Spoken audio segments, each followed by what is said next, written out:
Hey there, this is Dan, and you're watching The Salty Sea. I'm a little under the weather today, but that's no reason not to celebrate the wonderful holiday of Valentine's Day with a few fun, themed, and janky lists for you to play with Warcry. It's negative 10 degrees where I live right now, and that's just the perfect weather to sidle up with your loved ones, pour some glasses of wine, and play some Warcry games with some sillier lists. So I want to start with this one, which I call the Lovely Circus, and it's just perfectly on theme. So the ally mechanic lets us bring in the Bloodstoker, who runs around with his whip. He's the one guy in Corn who's not completely jacked, and he's going to be your circus master here. So it's him surrounded by his astounding attractions. So the horrific looking Slangor fiend bloods that are new in Slaanesh, they're going to be the circus animals that everyone is buying tickets to go hang out with. Ugh, hopefully not hang out, but at least watch. And the Bloodstoker's ability can give anything with the ferocious rune mark a bonus attack for just a double. So that works with the Korgorath in Khorne, but it also works with Slangors out of Slaanesh. So this guy can give any of them an extra attack, which is great. It makes the Slakehorn, who is the Slangor leader, just an absolute unit in combat. And then the Fiendbloods are just great value there. Finally, in every circus, you need someone to check tickets at the door, clean up after everything's done, and that's the Bliss Barb Archer's job. So we've just got one archer here, just for 80 points to fill out the warband, give an extra activation. We are pretty low here with just 6 units, but you know, these are janky holiday lists. That's the point.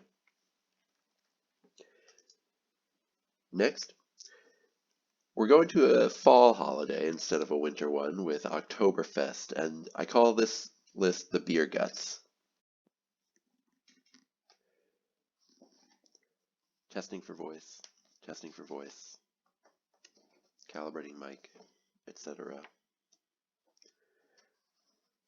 And getting ready to go.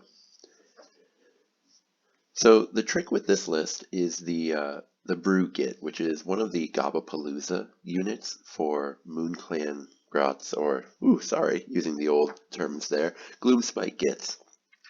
So what the Brew Git does is it can pick a visible friendly fighter, and then until the end of the battle round, so basically when it attacks, you get to add half the value of the ability to the attack's characteristic.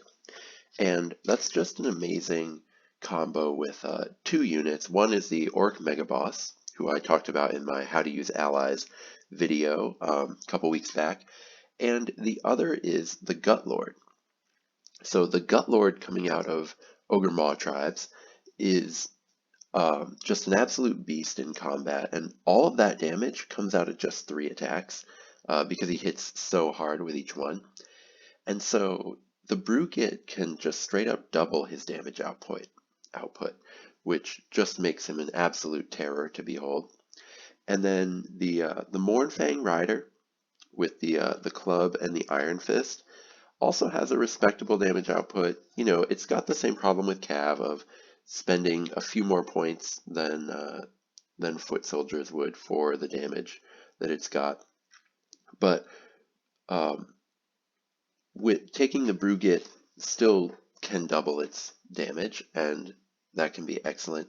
The Gorger, not an ogre, doesn't get to drink from the potion of the Brew Git. Same with the Nobblers, they're not allowed to drink any. But the Gut Lord and the Mournfang Rider, they each get to guzzle the Brew Git's ales to their heart's content, and just get absolutely pumped up. It'll be a terror for your opponent to deal with them.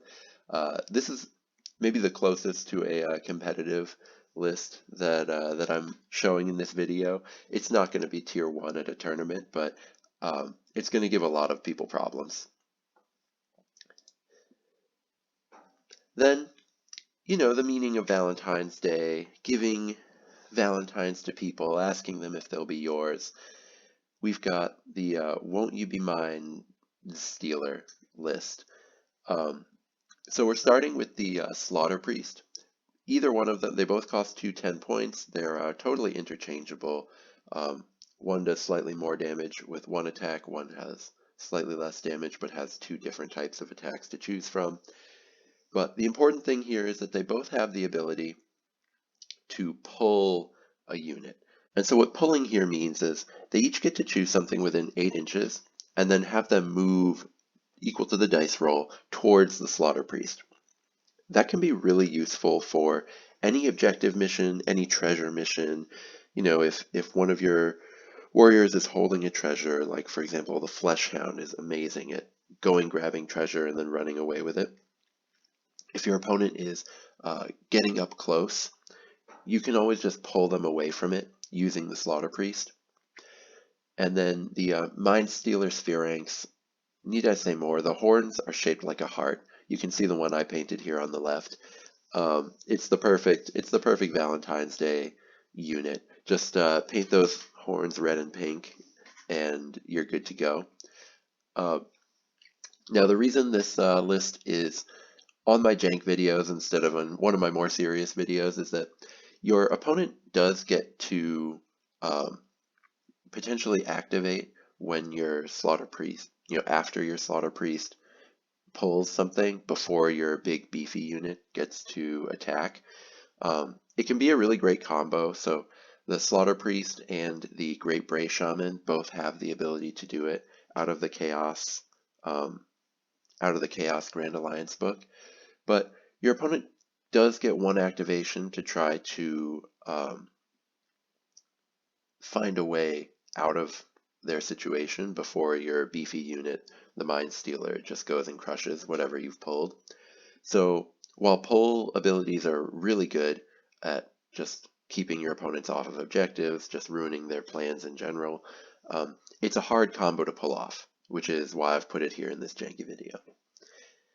Now finally, my final video, we're not going to do Nurgle today since a plague is ravaging my body. I'm not giving the plague god any credit in today's video. So instead, we're going to do some Slaves to Darkness. I absolutely adore the new Kagra's Ravagers. They're the Underworld warband that came out recently. And so you can make a list with them pretty easily, just subbing in Marauders. Now the Godsworn Hunt that they're going to come in Bladeborn with, you could proxy those as Marauders, or you could just jump on Kagra's Ravagers right now, pair them if you already have any Marauders of your own already, and they make a fine warband. You get 2 leaders. Kagra and her sister Zarshia are both great leader options. The Exalted Hero, I'd say, is probably the closest analog to what Kagra is, and it's a pretty good unit in Warcry. Does a good amount of damage. And then if you grab them now, you'll get rewarded because it looks like they're going to get bespoke Warcry rules in Bladeborn, so you won't need to run them as Chaos Warriors, etc. for long. Looks like they've got some abilities, and as I showed in another video, it looks like they might have static abilities for the first time in this game. I'm really excited about that, and I'm hoping when Bladeborn comes out I can make a whole video about that specifically. Alright, so there you have it. A few ways to play some fun and silly Warcry games during this Valentine's Day weekend that we're about to have here. I hope you're feeling better than I am, and have a great game. So when you do, may all your rolls be crits.